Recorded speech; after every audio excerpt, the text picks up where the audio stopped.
Salut les bricolos et bienvenue dans cette nouvelle vidéo des... Ah désolé, je suis un peu à la bourre, mais c'est bon, je suis là. Mais t'es qui toi? Qu'est-ce que tu fais là? Bah quoi, t'es pas au courant? Je suis ton nouvel assistant. Mon assiste quoi? C'est quoi ce bordel? Hein quoi? Bah si tu veux faire des bonnes vidéos, tu vas avoir besoin d'un assistant, bah je suis là. Oh non mais c'est pas vrai, mais comme si j'avais besoin de ça, tiens.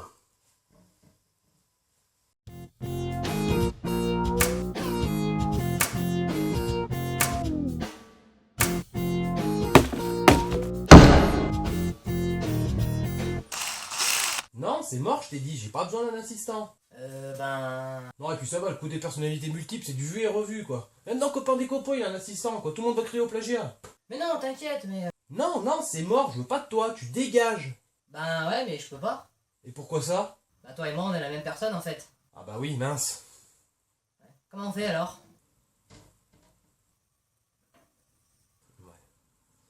À la limite, j'ai peut-être un truc à te proposer. Non, c'est vrai? Ouais, tu prends ça et tu vas balayer. Ah, je peux pas, sinon... Si, vas-y, regarde là-bas, il y a plein de copeaux, tu vas t'éclater, vas-y.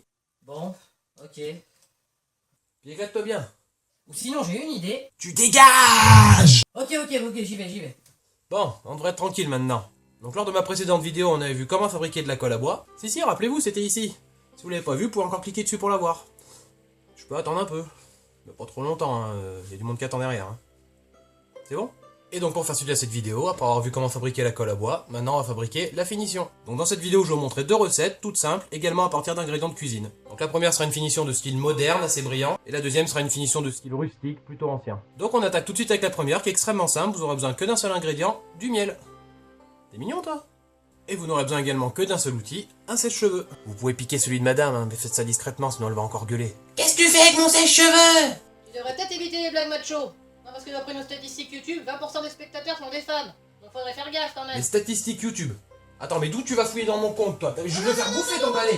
Le saviez-vous? Le miel est le seul ingrédient au monde qui ne périme jamais. En effet, dans les pyramides égyptiennes, on aurait retrouvé du miel vieux de plus de 2000 ans, mais il est encore consommable. Ouais, je sais, ça sert à rien comme info, mais bon, tu seras bien content de la ressortir demain, faut pas de famille, hein. Et donc maintenant, il est temps d'aller essayer cette fameuse finition au miel. C'est parti! Donc voilà, je vais vous montrer la technique qui est extrêmement simple. Il suffit tout simplement d'étaler une fine couche de miel sur le morceau de bois. Donc on va pas en mettre trop par contre, sinon ça va mettre très longtemps à sécher. On peut l'appliquer avec un papier. Bon par contre, ça colle un peu. Et on répartit bien sur toute la surface, au maximum.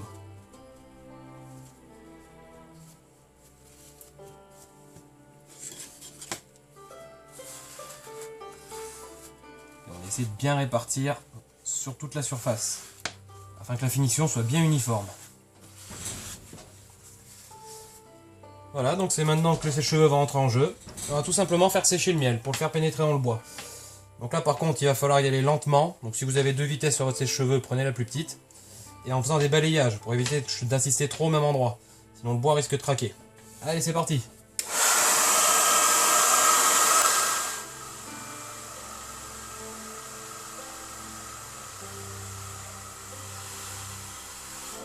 Donc si comme moi vous avez mis un peu trop de miel, n'hésitez pas à vous arrêter en cours de route pour enlever le surplus.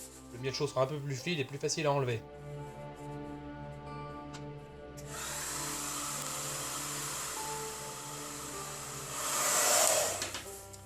Et donc voilà, une fois que c'est terminé, on obtient une surface légèrement dorée et très brillante.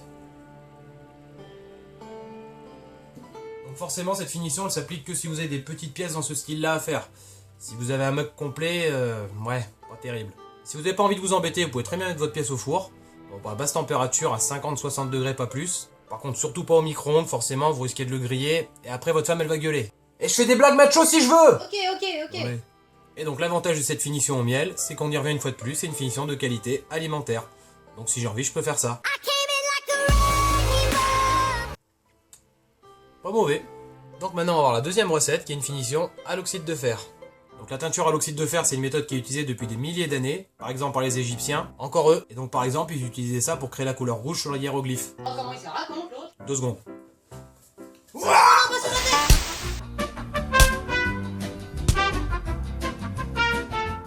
Et donc pour cette recette, vous aurez besoin uniquement de vinaigre de vin, de laine d'acier et quelques jours de préparation. Allez, c'est parti, je vais vous montrer tout ça. Donc pour cette seconde recette, ça va demander un petit peu plus de préparation. Il va falloir s'y prendre plusieurs jours à l'avance. Donc en effet, il faut prendre de la laine d'acier, donc que vous trouvez tout simplement en magasin de bricolage, et la laisser tremper dans du vinaigre pour la faire macérer pendant plusieurs jours. Donc ici, j'ai une solution qui a macéré pendant 2 jours. En fait, ce qui est intéressant, c'est que plus ça va macérer longtemps, plus la teinte sera foncée.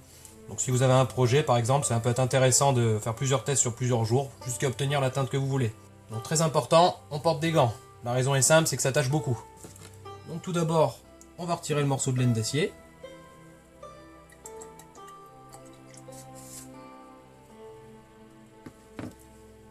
Ensuite, on mélange bien.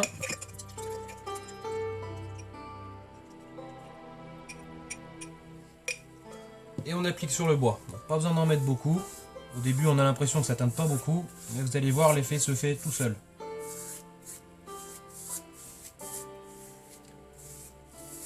Donc voilà, maintenant on attend quelques minutes et on va voir le résultat.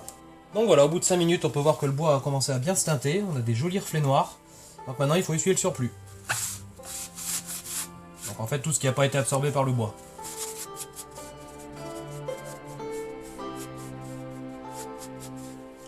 Et voilà le résultat.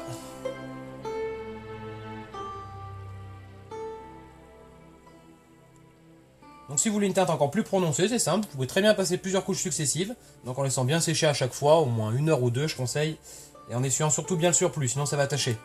Donc si vous voulez une idée, voilà ce que ça donne au bout de 3 couches. On obtient un noir très profond. Donc voilà pour la finition à l'oxyde de fer, donc comme vous pouvez le voir après séchage complet, on obtient une pièce d'un noir très profond, donc qui est très intéressant. Donc voilà pour cette 4ème vidéo sur les recettes de finition. Donc si vous l'avez aimé, pensez à mettre un petit pouce bleu. Si vous avez un petit sexe, mettez un petit pouce rouge. Vous pouvez également me suivre sur ma page Facebook Les Copeaux de Nico en cliquant ici. Allez-y, cliquez, vous verrez, c'est sympa. Et on se retrouve très bientôt pour une prochaine vidéo. Salut!